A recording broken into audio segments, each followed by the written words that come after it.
Hello everyone, welcome to our channel. काही तुम्ही पण पुस्तक वाचताय पण तुमच्याकडे पुस्तक म्हणजे वाचलं तरी तो धडा लक्षात राहत नाही, तुमच्याकडे नोट्स नाहीत, स्वतःच्या सेल्फ नोट्स नाहीत, तर आजचा व्हिडिओ त्यांच्यासाठी आहे की जे सगळे सेल्फ नोट्स आहेत ते आपल्याला कशा बनवायच्या आहेत. इझी काही 4-5 ट्रिक्स आहेत ते तुम्हाला मी आज शेअर करणार आहे. माझं नाव आहे फरहीन शेख आणि आज आपण पाहूयात की how to make notes. Okay, स्वतःच्या अशा सेल्फ नोट्स किंवा शॉर्ट नोट आपल्याला कसं बनवायचं आहे. तर आधी काय करायचं, आपल्याला पहिली जी ट्रिक्स आहे ते पाठ वाचून मुख्य मुद्दे ओळखायचे. म्हणजे ते नेमकं कसं की पूर्ण धडा एकदा वाचा. ओके, पहले पूरा अच्छे से चैप्टर आपको अच्छे से पढ़ना है.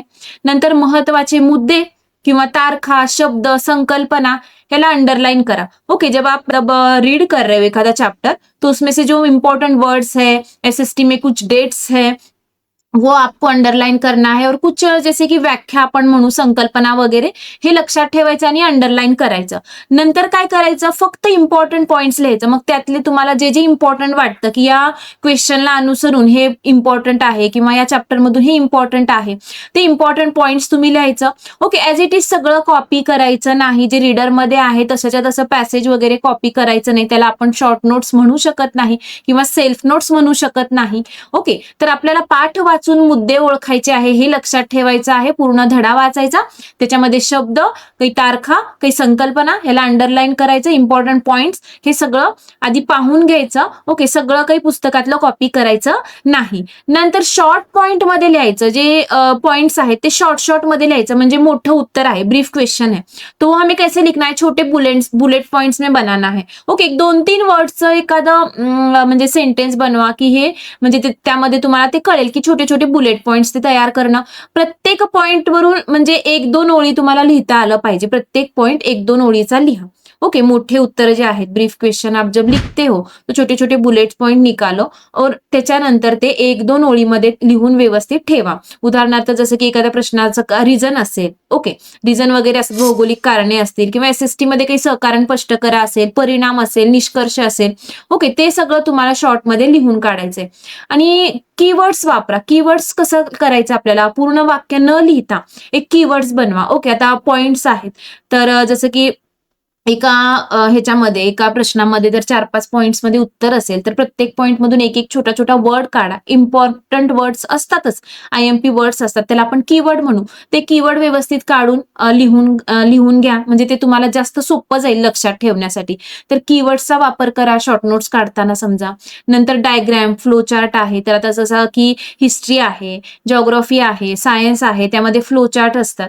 ओके, जसं की काळ म्हणजे कोणता कोणता काळ आहे, प्राचीन काळ, मध्ययुगीन काळ, आधुनिक काळ वगैरे असं. जसं की तुम्ही फ्लो चार्ट जर तयार केला रफली तुमच्या नोट्समध्ये तरी तुम्हाला ते लक्षात येईल की प्राचीन काळामध्ये हे झालं होतं, मध्ययुगीनमध्ये हे झालं होतं किंवा आधुनिक मध्ये हे झालं होतं किंवा जिओग्राफीचं काही असेल, कोणताही सब्जेक्ट असेल तर थोडंसं डायग्राम करा, फ्लो चार्ट करा, तर ते जास्त अजून लक्षात राहतं. मॅप, डायग्राम, चार्ट वापरल्याने रिव्हिजन कशी होते तुमची, फास्ट होते आणि डोळ्यासमोर ते चित्र राहिल्यानंतर ते लवकर लक्षात असं राहतं. आणि रंगीत पेन वापरा, म्हणजे मल्टिपल कलरचा पेन वापरा. नोट्स दिसायला पण अट्रॅक्टिव्ह आणि समजायला पण डोक्यात बसतं. जसं की हेडिंग आहे, हेडिंग निळ्या पेनने लिहू शकता तुम्ही धड्याचं. इम्पॉर्टंट काही त्या धड्यामध्ये तुम्हाला पॉइंट्स असतील इम्पॉर्टंट, जसं की असतात मुद्दे पॉइंट, ते तुम्ही लाल पेननं करू शकता. डेट्स आहेत आणि कीवर्ड्स आहेत महत्वाचे, तर ते तुम्ही हिरव्या कलरनी करू शकता. असं म्हणजे नोट्स काय होतात तुमचे आकर्षक दिसतात आणि लक्षात राहतात. ओके, फक्त नोट्ससाठी तुम्ही मल्टिपल कलरचा पेन यूज करा आणि ते नोट्स जास्त तुम्हाला अट्रॅक्टिव्ह वाटतील आणि ते तुम्हाला लर्न करायला पण मजा येईल. ओके, नंतर 1 पेज नोट्स कशा काढायच्या म्हणजे रिव्हिजनसाठी. जसं की आता तुमचा प्रत्येक धडा आहे, एक धडा 2-3 पानाचा आहे, तर एका पानात एक समरी तयार करा. एका धड्याची समरी एका पानात सफिशियंट आहे.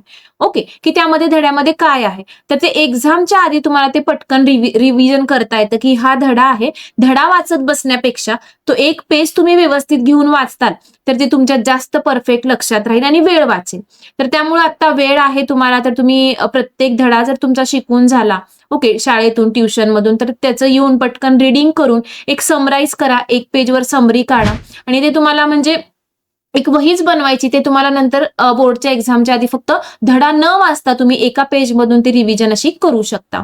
नेक्स्ट क्वेश्चन फॉर्मॅटमध्येच लिहा. जसं की आता बोर्डामध्ये जे प्रश्न विचारले जातात त्या फॉर्मॅटमध्येच तुम्हाला आत्तापासून प्रश्नाची म्हणजे क्वेश्चन आन्सर लिहायची, रायटिंगची म्हणजे सवय असायला पाहिजे, की क्वेश्चन आन्सर कसा फॉर्मॅट आहे तो तुम्ही तसा लिहायचा, जसं की तुम्हाला ते एक्झामच्या वेळेस तुम्ही लिहिताय तर ते तुमची प्रॅक्टिस आत्तापासूनच होईल.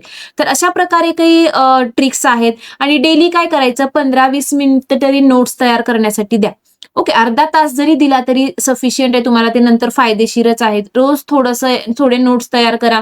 जमत असेल अर्धा चॅप्टर करा, होत असेल वेळ आहे सुरुवातीला हार्ड जाईल, नंतर नंतर ते खूप तुम्हाला फास्ट होईल एक हॅबिट झाल्यानंतर. रोज थोडे नोट्स तयार करा आणि शेवटी मग त्याचा तुम्हाला लोड येणार नाही.